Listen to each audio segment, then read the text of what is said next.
Današnja tekma je bila zelo težka, pač glede na igrišča, da nismo navajeni igrati na takih igriščih, ampak tudi ta poraz nas ne bo vrgel ven iz tera, bomo nadaljevali po svojih načrtih in svojih zastavljenih ciljih, tako da noben poraz ni dobrodošel.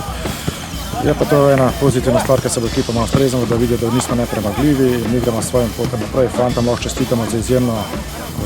borbeno tekmo, za izjemen trud, pač danes se nam ni šlo, naslednjo tekmo bomo